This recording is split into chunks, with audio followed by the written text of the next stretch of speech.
It appeals more to the guys, I think, right now. I mean, Kara was cool, but it has the man cave feel. Yeah, quasi-industrial. Yeah. That's right. But we are trying to, with Search and Rescue and the podcast, I'm trying to chase down as many fire, police, and military leaders that I can, and truly be able to interview and figure out more about leadership and talk to me about your perspectives and what are some of the complexities involved. And because we go back a little bit since you moved to Tucson, because we were working in some similar leadership circles, right? I got to hear your story a couple of times, and I really appreciated how you present yourself and thank you. And how you lead. And so I thought you would be a great candidate to come on here and just have a chat. So. I appreciate that. Thank you. I'm flattered to be here, honored to be a part of this, and happy to talk. And you got a great radio voice. Oh, well, thank you. I had a part-time gig in radio a long time ago. Really? Yeah. Truth comes out. No wonder. No wonder you feel so good. Yeah. Yep. But you're not from here. No, I'm not. Right? No, I'm not. So maybe start off with where you started and how you ended up getting to Tucson. Sure. It's I'm originally from upstate New York, from Albany, New York, born and raised there, went to college there, and then kind of flew the coop. I'd been there my entire adult life till that point. Went to law school, actually, at Pepperdine University. So I went all the way from Albany, New York to Malibu, California. I couldn't have gone any farther, I don't think. Culture shock, I bet, right? Yeah, and an appreciated one, actually. I mean, I love my home city, but it was time for a change, And wound up from there back in Denver, Colorado. I got hired by a law firm in Denver, worked there for a few years, and then got recruited. This is back in the 80s. Late 80s, early 90s, recruited by a law firm in Washington, D.C. that I'd happened to be co-counsel with a case on, and wound up moving back east. And so wound up in the D.C. area, practiced law there full-time for a little while, and then decided that was not for me anymore. And I was living in Northern Virginia, in Fairfax County, and my next-door neighbor happened to be a fire captain with Fairfax County Fire and Rescue. And he said we used to hang out, and he'd listen to his stories and whatnot. And I thought, man, that's a much more exciting life than I've got as a litigator, So, and he said to me, I think you'd be good in the fire department. And I was like, I might just give that a try. And now 30 years later, here I am. Wow. Yeah. So quite a career change. And so I'd imagine, first off, you're in Pepperdine, you're in this beautiful campus, you're going to law school, you kind of think you have your life all planned out. Mm-hmm. And I'm sure it was more than just a story or two, but there was probably, I'm assuming, a lack of, something must have been missing in being in law. Yeah.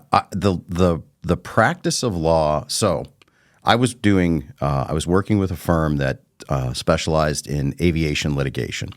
So we worked with airport authorities, aircraft manufacturers, airlines, primarily in tort litigation. So personal injury, wrongful death litigation, product liability defense. It was all on the defense side of the house. And I got to meet some really cool people, got to see and do some really cool stuff. But litigation, it's like fire shows on TV, right? Like our world is not Chicago Fire, right? Don't tell anybody. Well, it's and the law world is not like L.A. Law or The Good Wife or anything like that. It's not all in the courtroom, just gunslinging. No, and I worked with some really amazing people. In fact, my prior boss, who I remain friends with to this day, you see him very frequently on especially the cable news channels. When there's an aviation accident, he's very well known in that field, and he was super supportive of me making this change. But I just found that it was routine. It was the same thing day after day, despite the underlying facts of any given case were pretty cool. It was rote, and it was. The billable hour is people live and die by the billable hour, and I just didn't see myself doing that forever. And I candidly got to a point where I was like, I'm going to go open a bait shop in the Bahamas or something, Yeah. Not because I didn't like the people. I loved the people. The work was just not inspiring enough to me. Intellectually super stimulating, but after a while it was kind of the same thing over and over. So I wanted something different. Yeah. So I tell people, I didn't get disbarred. I actually still have my law licenses. They're inactive, but I chose to stop practicing law. I did. The cool thing about the fire department, as you know, right, is you work a shift schedule, right? So some guys and gals, they have, landscaping business and painters, and there's a whole wide variety of folks out there that do things. Not a lot of lawyers, although there are some. So the shift schedule allowed me to continue to work part-time, and I continued to do that right up until 2010.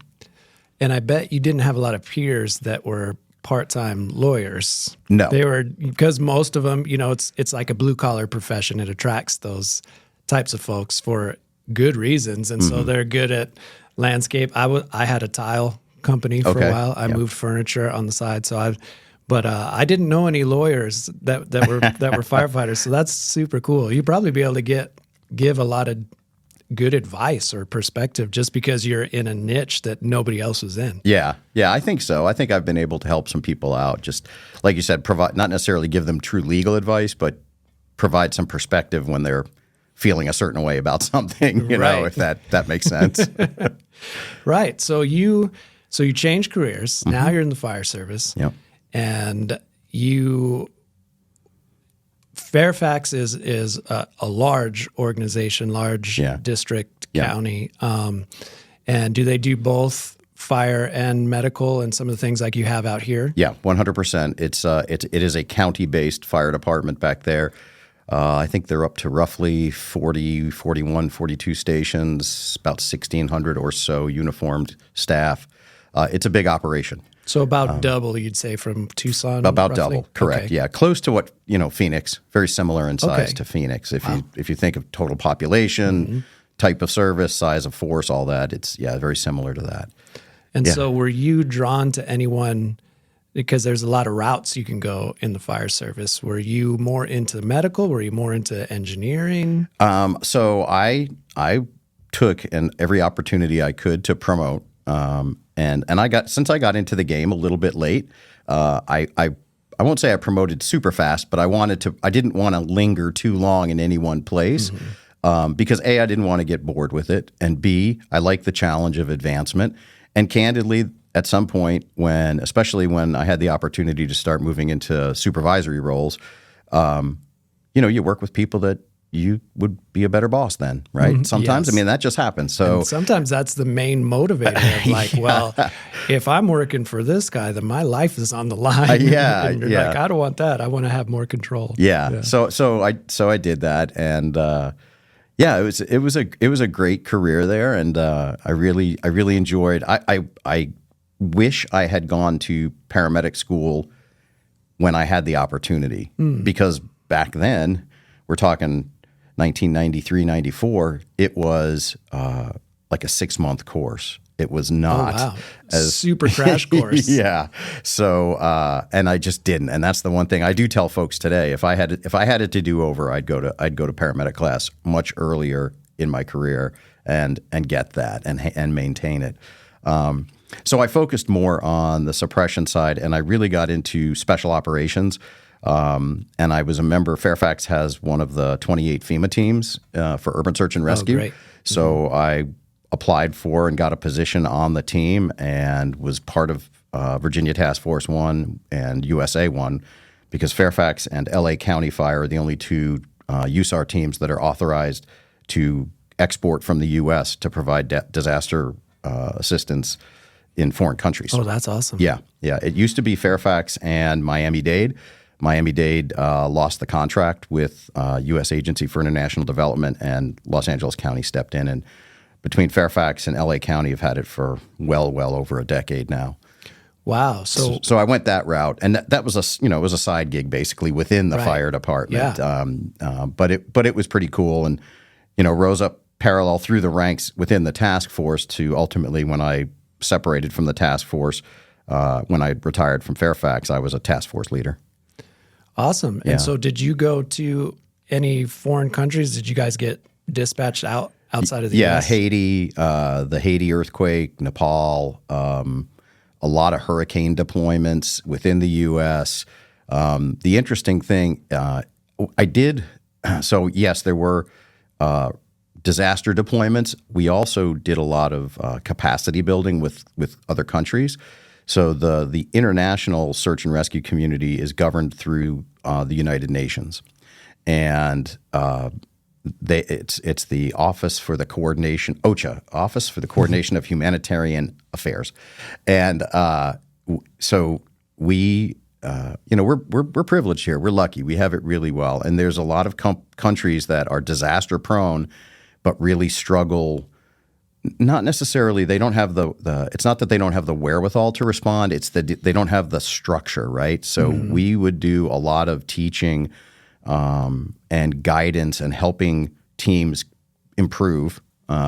Especially not the we call them the rock breakers, not the people on the pile, doing the actual search stuff. They had that down. It was more the command and control and coordination stuff. And so my passport book is pretty thick with stamps. I've been to some pretty. It was funny. I was talking with my wife about this.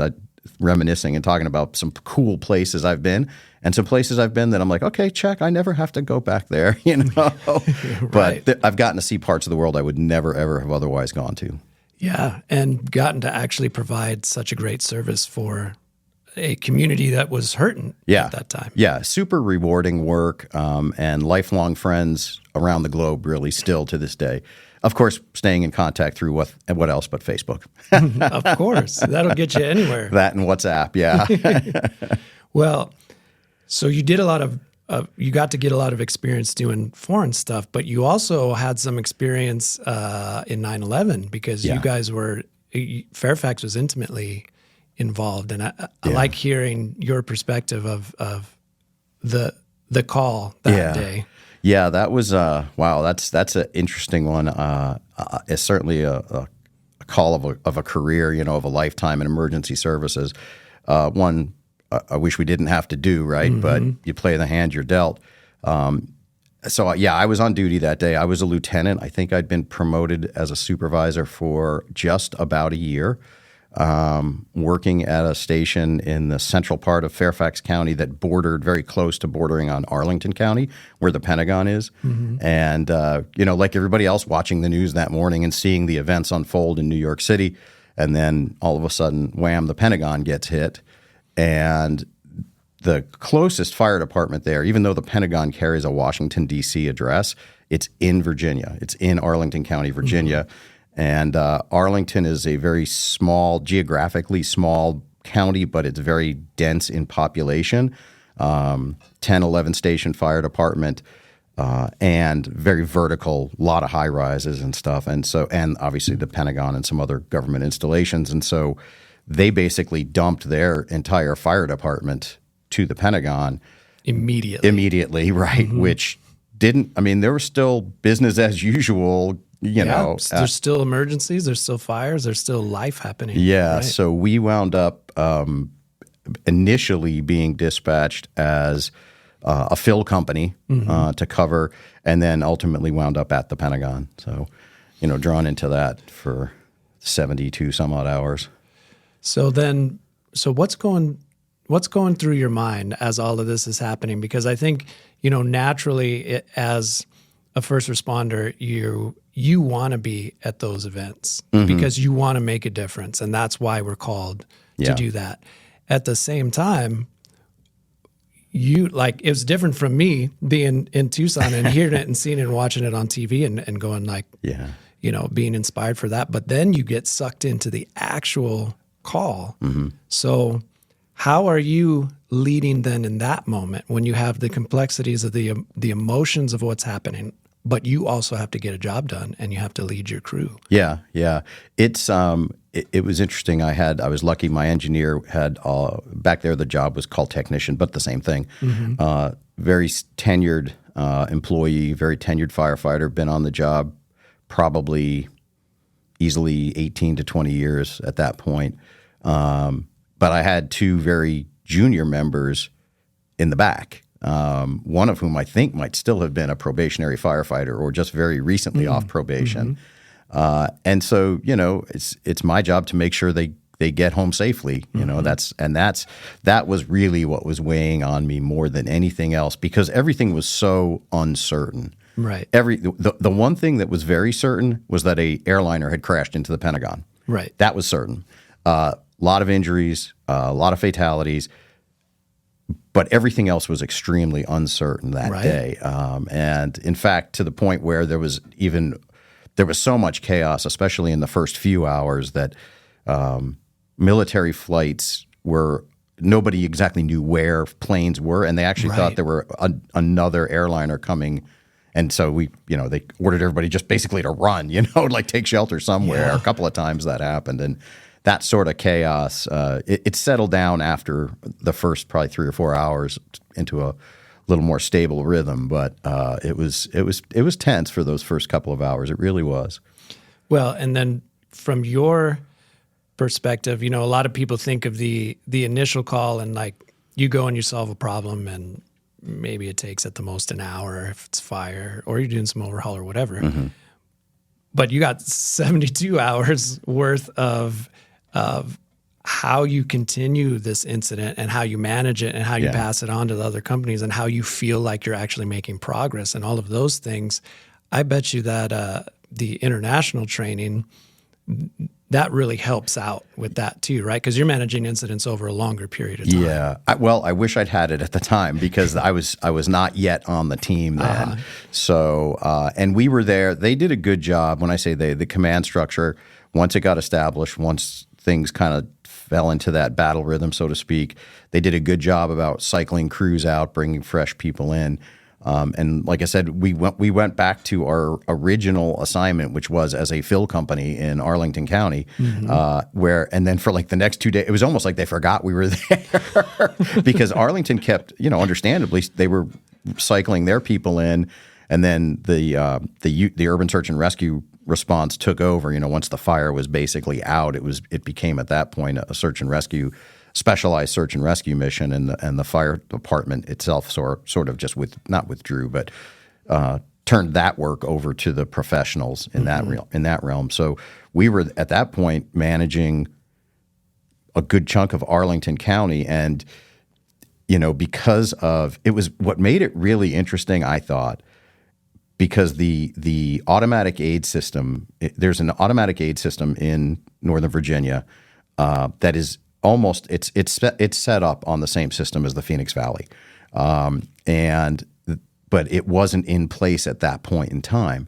So I can remember being at this Arlington firehouse. It was a Fairfax County engine company, and I believe it was either a Prince William County or Culpeper County. I mean, from somewhere south of us, medic truck in there, and we had no way to really talk to each other or, during calls. And, the usual assignment or complement of equipment that you would get for a fire call was not available. So we were running house fire calls with 2 engines and an ambulance, It's and just figure it out. Just figure it out. Yeah, exactly. Exactly. It was crazy for a few days there. It was good to get home and get some rest. I'll say that. Well, and that was one of the huge takeaways with the whole 9/11 thing was we have to be able to talk to each other. Yeah, that interoperability. Yep. Yeah, not just fire to fire, but fire to police, fire to Port Authority. All of those were on different systems, and in an event like that, you don't want to wait until that event to go like, wow, this would have been a good idea. Yeah. That was the eye opener for the National Capital Region, certainly that we had to do a much better job of collaborating with each other. Yeah. Yeah. So you're getting a lot of experience, field experience, and you also were a self-identified fast tracker. Yeah. and so was I. So I get it. Yeah. I get it that you get kind of a stigma, but it's more about that. For me, it was the curiosity of things. Like, how do things work and how can I make a bigger impact? Sure. And usually those types of leaders are drawn by that. You want to know more and you want to be able to affect more. So you ended up, I think your last assignment in Fairfax was a deputy chief or assistant chief? Assistant chief, yeah. So back, same thing, same structure as here, fire chief, assistant chief, and then deputy chief. I was promoted to assistant chief, and that was, I always say that's when my life in the fire department ended, right? Because I got moved into an administrative role. And that after being an operator for so long before that, even as a deputy chief, I was a shift, what we called a countywide shift commander. So I was the A shift, I was the B shift deputy chief for a while. Then I was the A shift deputy chief for a while, still working the 24-hour shift, having that operational control for 350 or so firefighters across the county. And then I got moved to special operations because of my work with the urban search and rescue team, which was my first 40-hour assignment, but it was still operational, right? And then a couple of years later, they reached out and said, "Hey, we'd like to promote you to assistant chief." And I was like, "Great," because our assistant chief of operations had just left to go be a fire chief somewhere else. And I thought, I'm getting the ops spot. Well, no, that's not how that worked out. The ops spot went to a very good friend of mine who is now he's now the fire chief in Charlotte, North Carolina. That's right. Yeah, Reggie Johnson, Exactly. Chief Johnson. Yeah, he's an amazing guy, an amazing chief officer. Yeah, you brought him out here for a couple things, right? Yep. And so I got put, and another assistant chief had retired right around the same time. So I got put into what was called personnel services. So HR, training. Oddly enough, the EMS division was within personnel services at that point in time. They moved it back to operations where it really belonged. I bet they liked your law degree. It depends who. It depends who you ask. Yeah, but that was great because I got to learn the business side of the fire department. A true. And I know a lot of firefighters bristle. They say we're not a business. Well, we are. I mean, the fire department is I always say it's a not-for-profit enterprise. It really is. We have a customer base. We have a budget. We have logistics. We have personnel, we have equipment. You're not supposed to go over your budget. I mean, it's all those things that a business is, right? Yeah. We just deliver an exceptional service. Well, and it's not like every little firefighter growing up through the ranks has that training whatsoever. Right. And that's what I had always encountered is it's something you have to really sink your mitts into it and be all in. And you can, as much as you want to say, I don't care. I just want to respond to calls and not care.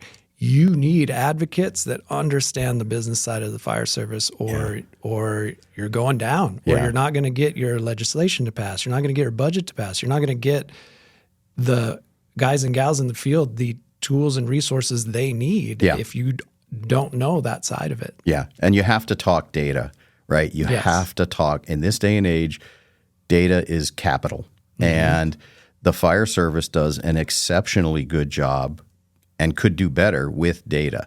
And I hate the term. I don't hate the term. I don't necessarily like the term data driven. I like data informed, right? Because you pick your battles, and when the data's on your side, you're going to win most of the time.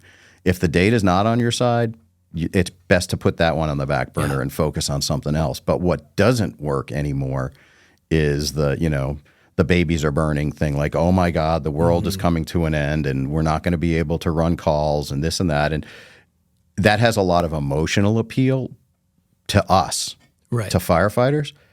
The general public doesn't care. Right. I mean, it's not that they don't care. What they care about is that a fire truck shows up at some point with people who do the work, period.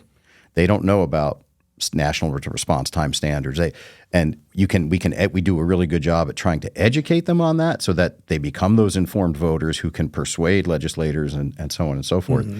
But to just say like, oh my gosh, the sky is falling the sky's falling everywhere. I mean, people are numb to that now. Exactly. They really are. It's just noise now. It's noise. It's noise. And candidly, the 9/11 wave has long washed over the fire service in the United States. After after about 10 years, unless it's in your face every day, like you're at the Pentagon working and you see the memorial, or you're working in New York City around the World Trade Center complex, most people, a generation has passed, right? Yeah. And so a lot of, we say never forget, and those of us who remember never forget, but there's a lot of people don't even know about it now. Yeah. Or it's like, okay.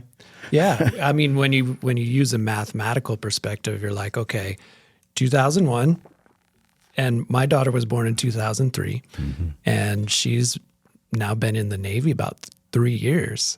And so that whole generation that's starting to serve in the armed forces or fire, police, and military, just getting in, weren't even alive during that time. Right. And some of them, if it wasn't brought up in schools, they have a very limited knowledge of what even happened that day. And it just blow my mind, because you know just how crazy. And I'm sure that's how it is for like other things, right? That if we go to previous generations and I don't understand Vietnam in the same way that like my father-in-law does, as an example. And that was a very intimate moment. So it's natural that it happens. But if we're not reinforcing our need to understand history, then it's out of sight, out of mind. Yep. Exactly right. Exactly right. And just think about it. General education is just that, general. There's no time to dwell on it in great detail. If somebody has an appetite for research and wants to learn more, the 9/11 Commission report's an amazing read,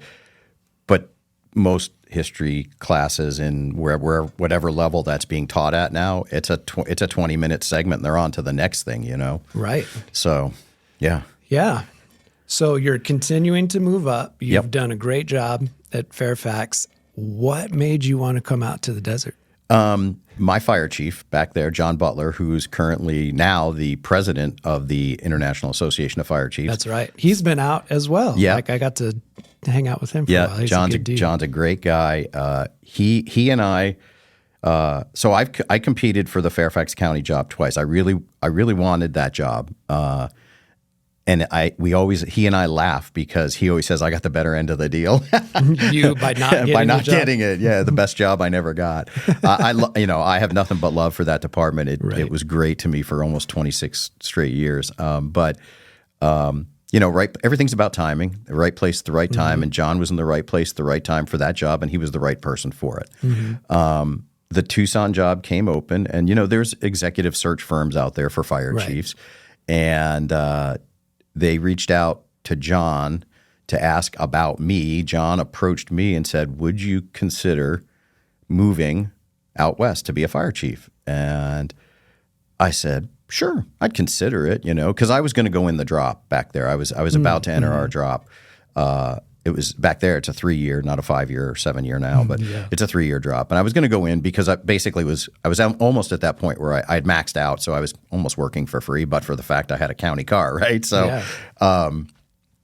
so I felt like I'd done what I could do there. And I talked, the city was using a search firm. And so I reached out to the consultant and said, hey, John Butler said you were asking about me. Tell me more about this Tucson gig, and we talked, and the one caveat I had was that I wasn't going to be a show pony, right?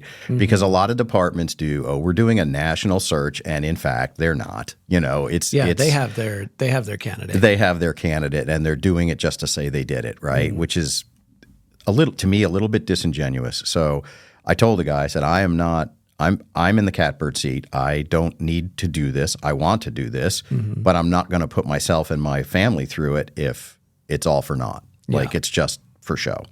And he was like, nope, they're open to anybody. There were 2 internal candidates that applied as well, or that went through the process.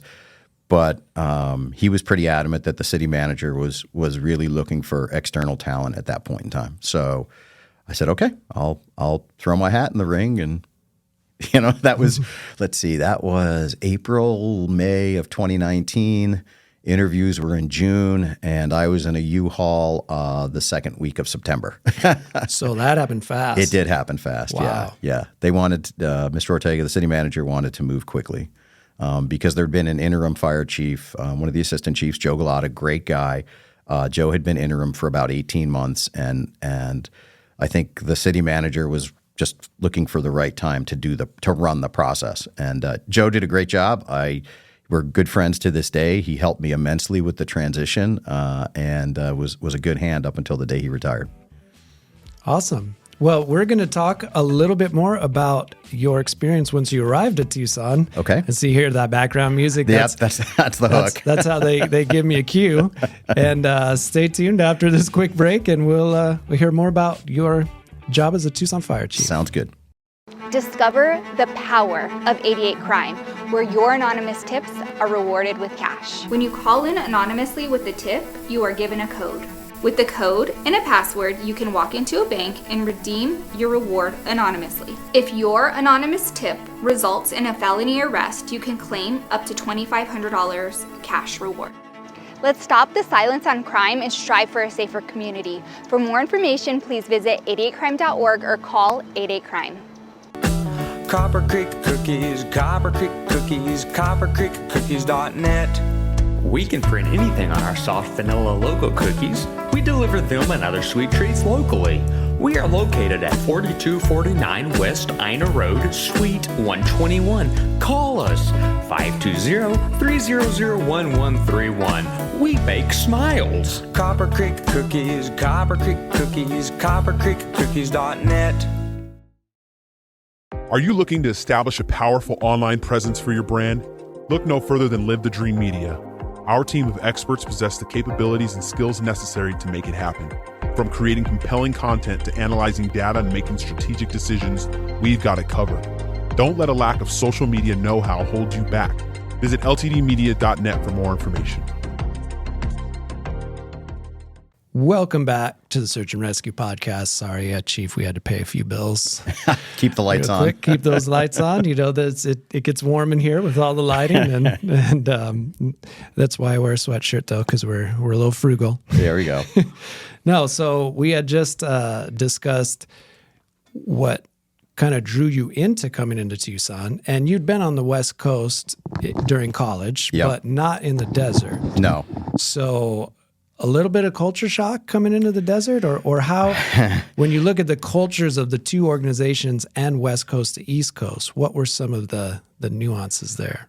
So a couple of things. I did, if you're going to make a jump and go to another department somewhere far away from everything you've known, you got to do your research, right? So I did research on Tucson. I looked into it. I had people ask me about, do you like snakes? And are you worried about scorpions? I'm like, the standard desert questions. You know how hot it gets there? I'm like, yes, I know it gets hot.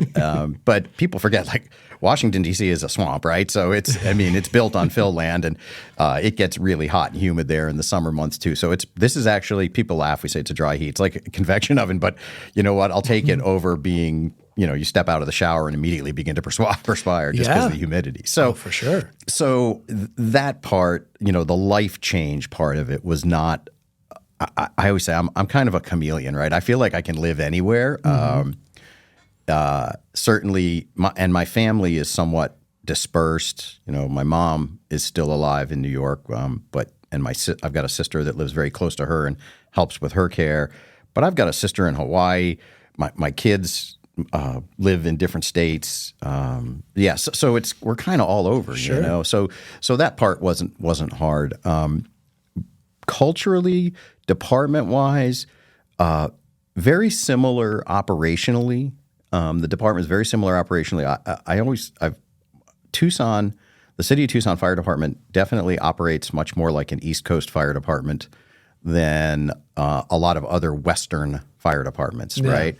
And I think some of that is, just the history of being around since 1881, right? And the interesting thing here in southern Arizona, in Pima County, is that you got to go 90 miles to get to the next major city, right? Where I came from, there was Fairfax County, Arlington County, Prince William County, Washington, D.C., Montgomery County, Maryland. I mean, well over 1.5 million people in a very compact area. I mean, Fairfax County alone has 1.2 million residents, full-time residents, so just by itself. So super busy area. Again, more akin to what you see up in the Phoenix Valley, right, with all the cities surrounding the city of Phoenix. So what I the culture here, a lot of pride, a lot of tradition, and that's why I say it's very much like an East Coast fire department, because a lot of the West is new, right? But I see a lot of like Pittsburgh and Boston and Baltimore in Tucson fire, if that makes sense. That's right? interesting. Yeah, really tradition bound, and in a good way. Sometimes tradition can anchor you a little bit, and you have to kind of shine the light on some things and change some things. But tradition is valuable. It's good. It's a good learning tool, and so I really appreciated that. Right, there's a lot of love and pride in the department for the department. So that was good. Operationally, like I said, very, very similar operationally. So that made an easy transition. What was different was or is the funding. Okay. So it's funded differently. It is funded differently. Okay. So back east, at least in Virginia, county fire departments and the county form of government back there is much more prevalent, if that makes sense. So county fire departments, county police departments. There aren't nearly as many incorporated cities in the Commonwealth of Virginia as there are here. Oh, okay. So, and the ones that are tend to be somewhat smaller. I'm not even sure what the largest city in Virginia is. It's probably Richmond or maybe the city of Virginia Beach. But even their fire departments are limited in size because the geographic boundaries of the city are small. So county fire departments are funded through property tax, much like fire districts are here in Arizona. It tends to be a much more stable funding stream. A city fire department and the city of Tucson is funded through, general fund, right? Sales tax, which is where the majority of the city's money comes from is sales tax and other sort of ancillary taxes. And that can ebb and flow with the economy. Property values, the nice thing about the D.C. area, the National Capital Region, it's not recession-proof, but it's recession-resistant. So even though we got hit hard in the Great Recession of 2008, 2007 through 2007 to 2009 timeframe, we didn't have to close firehouses. We didn't lay anybody off. We didn't reduce service. We all felt the sting. We didn't get pay raises for several years, but nobody lost their jobs. No services were cut back. No units were taken out, decommissioned, that sort of thing. Because you weren't overly reliant on people having discretionary income or enough to spend in their community. Yeah, and property values there are fairly high. As they are here too, but they stayed high even through the mortgage bubble, the mortgage crisis. So we weathered that.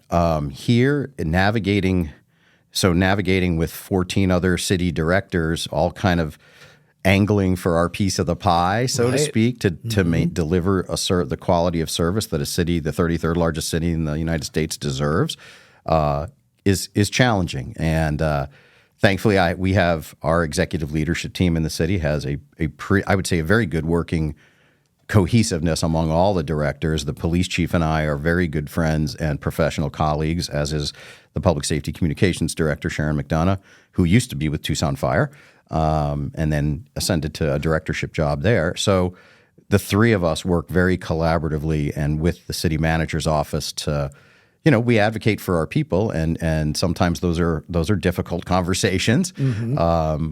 But again, that's my job as the fire chief, is to be the advocate, to walk out. I call it, you got to walk out in traffic for your people sometimes. And if that means having hard conversations, you have respectful but hard conversations about what's right and what's protected by the city charter, and still trying to balance that with the insistence and the demands of the policymakers, the elected officials of the city, right? So, and that's a balancing act for any fire chief. And I have a good relationship with our mayor and council, but they also, I'm not hesitant to tell them what our needs are and where we need to go as an organization.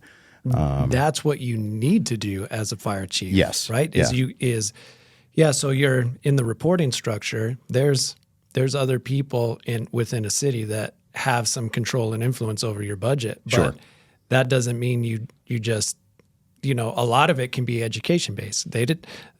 Your elected officials didn't grow up in the fire service. Correct. A lot of times they don't know how these fire and police operations work. 100%. So you need to be the educator. Right, 100%. And they're getting pulled for one thing. The elected officials, each of them, so we have a mayor and 6 council members.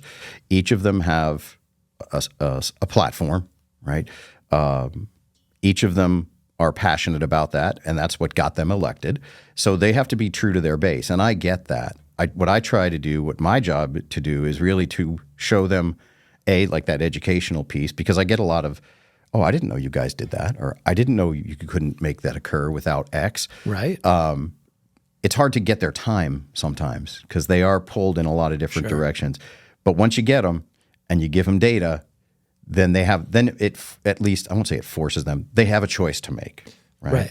And they are the ultimate arbiters of how the taxpayers' money gets spent. Mm-hmm. Yeah, and so that there is a lot of pressure, especially when you're not just using the emotions of something, but you're advocating for the guys and gals in the field and you're advocating based on facts. Mm-hmm. And this is what you need in order to handle things, and then ultimately it's up to them. But at least what you're doing is you're giving them all the information. Yeah. And that's what we need from our public officials is to represent the people and their needs. And if they can listen to you and respond with logic and reason rather than political force and influence, then that's all you can really ask for. That's all you can ask for. And we are accustomed to, especially in the past 20 to 25 years, I'd say, getting things immediately, right? Our news is, the 24-hour news cycle is a generation old now. Mm-hmm. And, somebody somewhere was watching the Taiwan earthquake last night live here, I'm sure of it. So there's that, and we want stuff and we want it now. And when you've had to wait for it a long time, you want it even faster than now. Yes. And that's just not the pace of government. Whether it should be, we can talk about all day long, but and I'd like for things to happen more quickly, but there is a process, and you have to work within the process. Right. You have to, as a fire chief, you have to play the long game sometimes. Exactly. Yep. And I think that's what a lot of people don't see, and because all of what you're describing is complex enough in having to balance all of these things. Mm-hmm. You're having to balance it in a brand new organization where you don't have these relationships established yet. Mm-hmm. And then you have the pandemic. Yeah. That's right when you hopped in, right? Yeah, pretty much. So like I said, I was sworn in, I want to say it was like September 18th or 19th. And my first official day was September 30th of 2019. And March, 15th of 2020 is when whammo. Yeah, you just start to get to know everybody. And here we go. Yeah. And a lot of unknowns, very similar to 9/11 in that regard of when you were responding to the Pentagon. It's like, well, all I really know is this. All I really know is it sounds like there's a virus that's pretty bad. Yeah. Yeah. And it's bad enough to be locking down the country. And other than that, you don't know anything because you still have to do your job and you're still having to sort through information as it comes in. Right. And you don't have these full-fledged established relationships yet. Yeah. I will say this. So I was lucky. The men and women at Tucson Fire were extremely welcoming to me. Extremely welcoming. Awesome. And I couldn't, that undoubtedly made my transition here infinitely easier. They there were some of them that were eyeballing me like, who's this cat from the East Coast and what's he going to do to us kind of thing. Because there are fire chiefs that do that, right? They come into organizations and they flip the apple cart the day after they arrive. And I didn't do that, right? I told them I would take 90 to 100 days to kind of just settle in and get to know people. And my wife, so moving from Virginia, my wife was working in government contracting at the time, and her company asked her to stay for about 6 months to help train her replacement. So we were doing the back and forth thing. And so there were a lot of weeks and weekends where I was, in my apartment by myself, living like a, 50-something college student, very sparsely decorated place. And so I would get out on, evenings and weekends and go have dinner and lunch at the stations and just pop in and talk to people, And Yeah, you had that freedom at that time period to do absolutely. And so I was able to get a lot of that done pre-pandemic. That's great. Didn't get to meet everybody, still haven't gotten to meet everybody, but that was a good time. That worked out well overall. Yeah. So talk to me about some of the similarities of managing an incident, because you have this international experience. You have this incident management is all about, as an operator, you're trying to make the best possible decision, get as much info as you can, make the best decision based on what you have, and then be able to pivot if it changes and you're just solve the problem. Right. Well, you weren't going to solve the pandemic by yourself, nor right away, but you had a responsibility into how do you run the organization, protect your people, still be responding to the calls.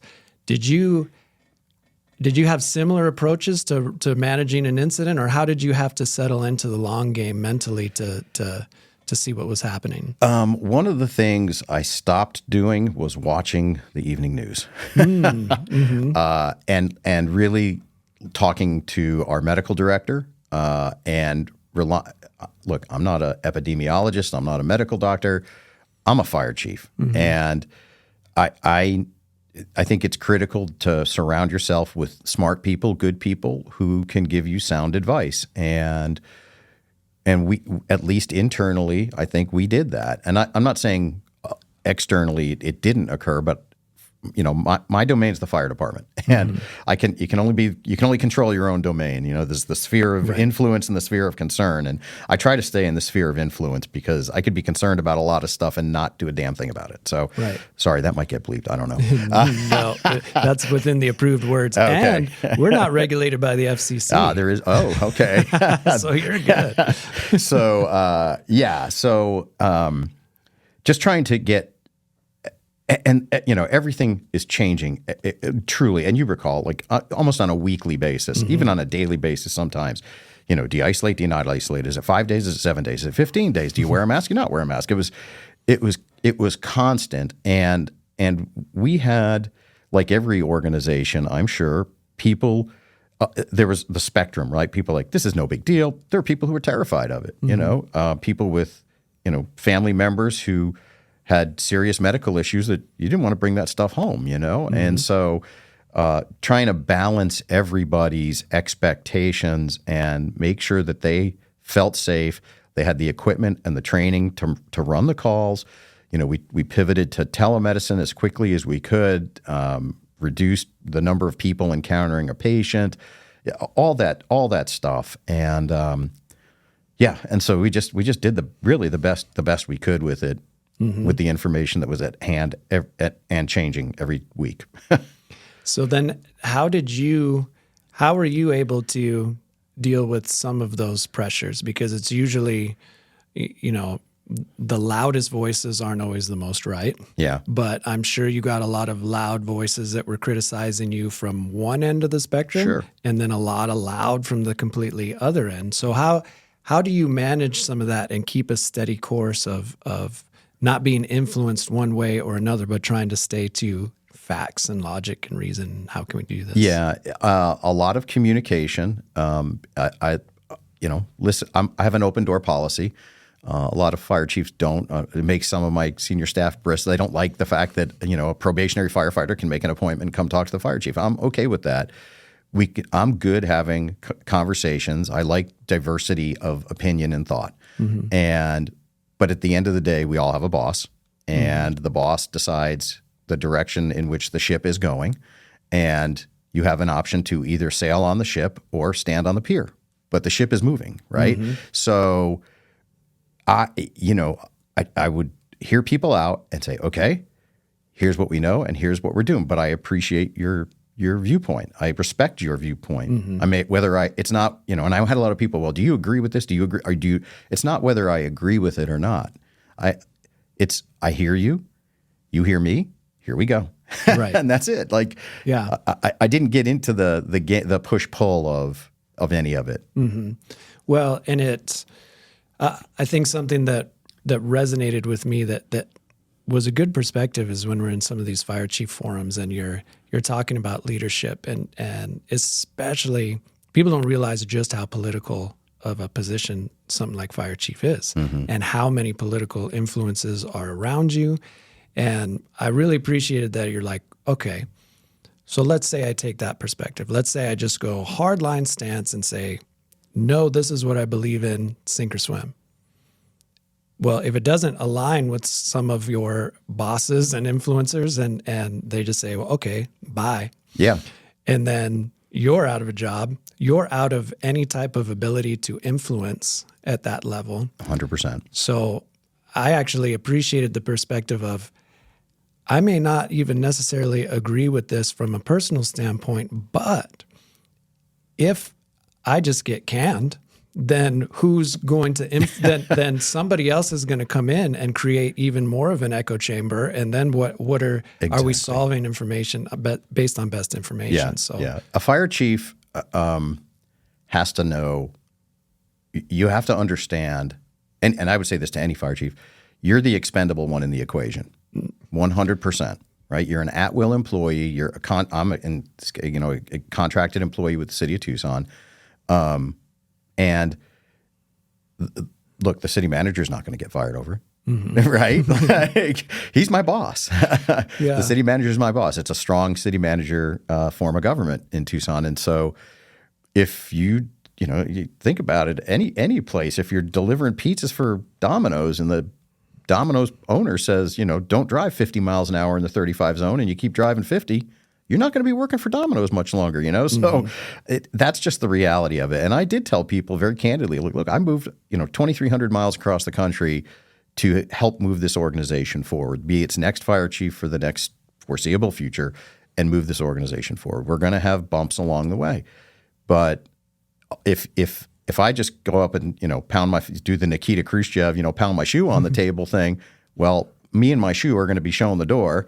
And they're going to get somebody in there who just saw that happen, who's just going to go, yes, sir, be a bobbling head for. So, right. And my boss is okay with respectful disagreement. But at the end of the day, again, he's the boss of the directors. The mayor and council is the boss of the city manager. And we just roll on. You just got to, if you want to be in charge of everything, then you have to own your own business. Yes. And that's it. And you get to make the rules then. Yeah. I have since hopped out of government and I'm involved in my own business, but it's good to be king. But 100% agree with that. Is there are certain concessions you have to make, and I think what gets lost in all of this too is ultimately the power is on the people. Yeah, because if your elected officials are not representing you and your needs, they're going on their own whims. You can replace them. And so you don't have to be you can sit around and stomp your feet, but if your elected officials aren't doing what you want them to do, as you can hire and fire them through the vote. Through the vote, yep. And I think more emphasis should be paid attention to that. Like you can nitpick individuals that might have individual opinions, but you could say at the end of the day, if you want change in government, the people do the hiring and firing. Yeah, 100%. Yeah. So get out there and vote. Always vote. Can't complain if you don't vote. Yeah, exactly. Okay, so you've had to navigate a lot of, and you've had to influence a lot of change. You've had to deal with some challenging things with COVID and the pandemic and everything else that's come up. What's next now, would you say, for Tucson? So we're coming out of that. Yeah. You're in budget season. Where do you see Tucson Fire going? Hopefully growth. That's the plan. We're a little bit hamstrung right now for next fiscal year, which starts July 1st. So fiscal year 26 starts July 1. I'm sorry, fiscal year 25 starts July 1, 2024. FY 26 and 27 are going to be challenging for us if something doesn't change because of the flat tax here in Arizona. An unintended consequence of that, or maybe not, I don't know, But an unintended consequence is that incorporated cities and towns are going to lose massive amounts of state shared revenue because personal income tax and corporate income tax are now at a flat rate and lower than, and the collections are behind. They're lower than projected. And as I'm not an economist, but I'm told that they lag about 2 years. So that's why this coming fiscal year, we're good, and we may really be able to do some things. I want to bring some trucks back in service. Well, let me talk about the budget thing first. So the next 2 fiscal years look pretty bleak if everything stays the same right now. And when I say bleak, $27 million shortfall in FY26 and an even larger shortfall in FY27, and then it's supposed to kind of the dive is supposed to end and start to climb out of it if nothing changes. But for this coming year, I've put on the radar, and I will say, fire chiefs make decisions at the time they make them for the reasons that they do, right? I wasn't here. I can't unring the bell, I always say, on what happened BC before Chuck, right? And the city of Tucson had fire chiefs that took units out of service, decommissioned ladder companies, and it's a hindsight's always 20/20 vision, right? And so I'm not casting shade on them. I just kind of would love to know what the thought process was in a growing city with vertical growth, why you would decommission major resources and give up positions. So it is what it is, and you play the hand you're dealt. So I was dealt this hand. And not all of that was a staffing issue at the time. It was an operational. Yes, exactly. There were operational decisions, but positions were shed. I mean, Tucson Fire used to be around 700-ish commissioned staff. When I got here, there were 632 positions. I've since been able to increase them to 645, and we're actually hiring above our head count for the first time so that we can try to stay at least in step with attrition, if not get ahead of it a little bit. Because we generally know when people are going to leave, right? Sure. But then there's unanticipated departures. People are not staying in the job for the full 20 or 25 years anymore. So that said, to bring a ladder company back into service in the Midtown area, that's critically important. We really need to do something about the northwest side of the city. Our companies in that area are just getting crushed with call volume. I mean, we've got trucks running 16, 17 calls in a 24-hour period routinely. And that's just insane wear and tear, both on the men and women, the apparatus, and candidly, the public is not getting the best service there. Response times are the highest there, and it's the most population-dense part of the city with the highest call volume. So we really need to do something there. And so I've made that advocacy. And as you grow a department, right, you bring units in service, you add personnel. There's equipment costs, there's training costs, there's support staff that has to go along with that. So it's an expensive pitch that I've put out there of ongoing costs, but I'm optimistic we will be able to accomplish at least some of it in this coming fiscal year. Okay. But it's a long game. Yeah. It's a long game. And the pie's only so big. Exactly. So are there any, because a lot of people don't know that as fire chiefs, you have fire chief associations, you're working with unions. There's a lot of political influence to help try to get funding other ways through bills and through different things. Are there any on the horizon that could help with something like this, or are you left to fight for your pie? Because that's a tough sell. Yeah, it is a tough sell. There are opportunities for federal grants, the SAFER grants for staffing, AFG assistance to fire assistance to firefighter grants, AFG program. Of course, that gets chipped away at by Congress every year, but was reauthorized for this year. So there's opportunities out there. I'm not afraid to look at public-private partnerships for stuff. Back in my prior department, I used to joke that our training academy sometimes looked like a NASCAR facility because, this training prop sponsored by Home Depot, this training prop sponsored by And so there are private grant funds available too. So the more we can do through grants, because I don't want to leave money on the table. I don't believe in that. That's wasteful. So the more we can do with grants, the better off we'll be. But that, again, only goes so far. And there's a lot of people competing for them. So you really have to make a good data informed pitch to try to sell them on why you're the needy one, even as a major metropolitan fire department. Yeah, why you're the neediest of the needy ones. Yeah, right. When there's places in the U.S., and firefighters, I are one, right? But we if we don't get out and see what else is out there, you don't know how good you have it. Right. And having the good fortune to speak at national conferences, teach at the National Fire Academy.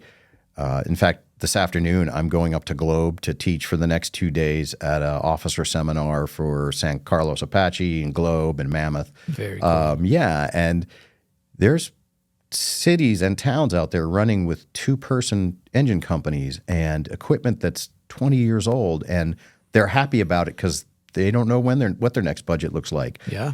Not saying we should be just settle, right? I don't believe in settling, but I think you have to have perspective. Yes. And just because the automatic window on your truck is broken for a day, it's not the end of the world, right?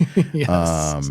We talked to Chief Riley and I talked about that. Is like the suffering is relative. Yeah, suffering is relative. That's very, very true. And again, not saying we should settle for it. Doesn't make it okay, but it's like let's not make that the issue. That's not the hill to die on, as they say. Right. Yeah. Well, in order to continue to do a job like this with all the complexities, I think you have to have a thick skin, and I think you also have to be. For me, it seems like you have to be a generally optimistic person. Oh yeah. And I have seen you through social media or different interactions. You seem to be optimistic. I am. To me. And does that come from your upbringing? Is that something that you've kind of evolved over time? I think everybody has a choice to make every day, and you can choose to be, there's a lot to be miserable about. I just choose to be, I look for the bright side. I just do. I'm not saying, it's not Pollyanna. I know there's good days and bad days, but I remain optimistic. If I'm not optimistic, what am I telling my men and women? Mm-hmm. Right. Right. And so, you as sometimes in a lot of cases, as the fire chief's attitude goes, so goes that of the organization. Absolutely. And if you have a fire chief who's a rock kicker and just an unhappy SOB, then you can expect your organization to operate the same way. Right. I like to walk into a room with a smile and, hey, I'm all about being vulnerable. I'm happy to talk about anything, and I think when you're willing to do that, that gives you reason for optimism. Mm-hmm. It really does. And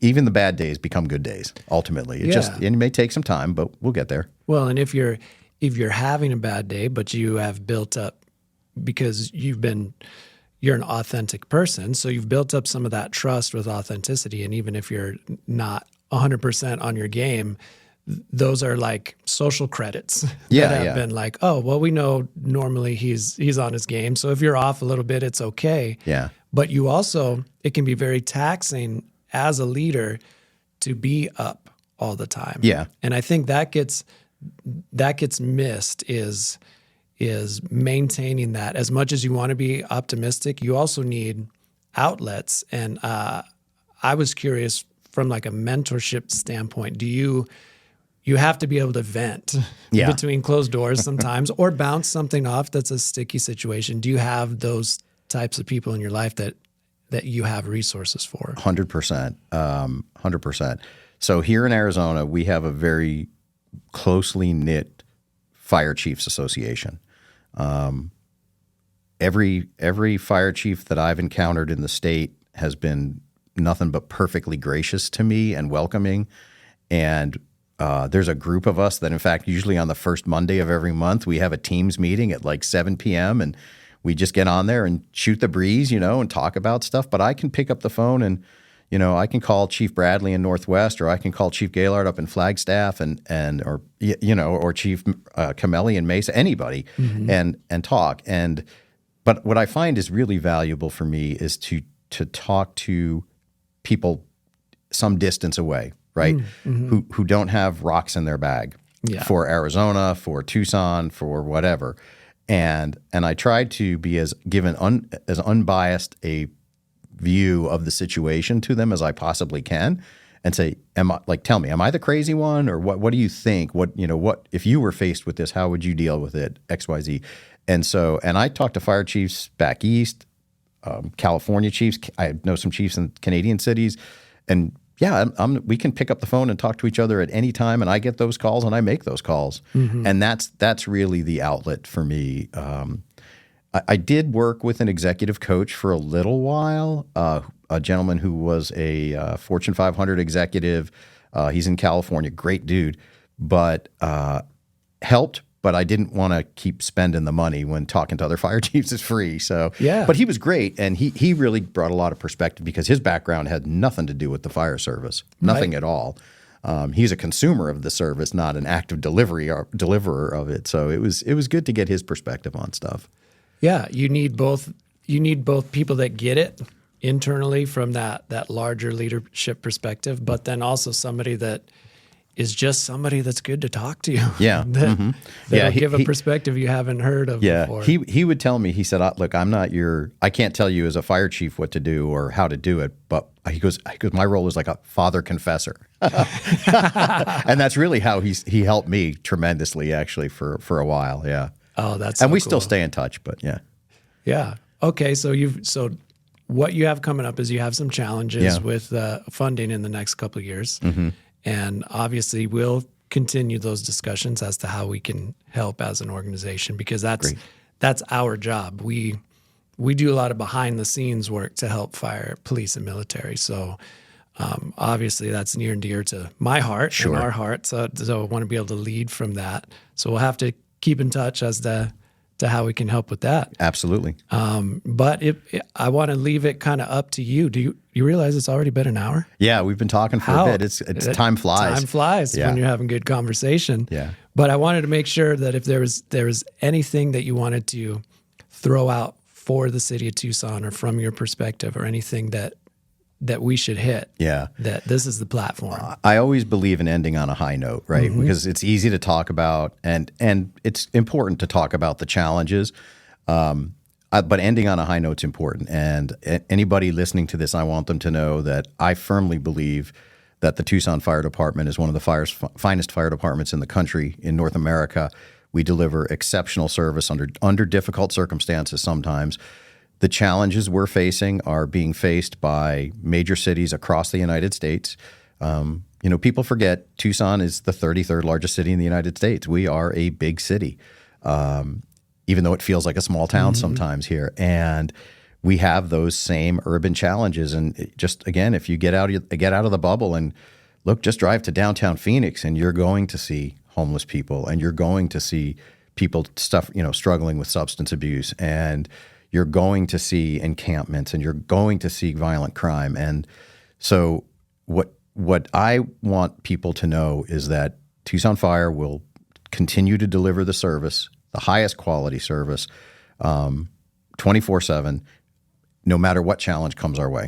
And that's the important takeaway here. It's not doom and gloom, but we have opportunity, and we need to see some opportunity for growth to continue that excellent service. Love it. Love it. See, still optimistic. Absolutely. And that is it's not just for show. You're an optimistic dude, and that's one of the many things I appreciate. I don't like being unhappy. It's no fun. Yeah, it's a miserable existence if you're it is. sad all the time. Yeah. So, Chief, thank you so much for coming on. It's been great. Scott, thanks for having me. It's great to see you again. Absolutely. And I'm sure we'll talk to you again soon as the political season progresses and budget season progresses, and we're here to help you. Sounds good. So, thanks. Thank you to everybody, and we appreciate you listening, and we will talk to you all soon.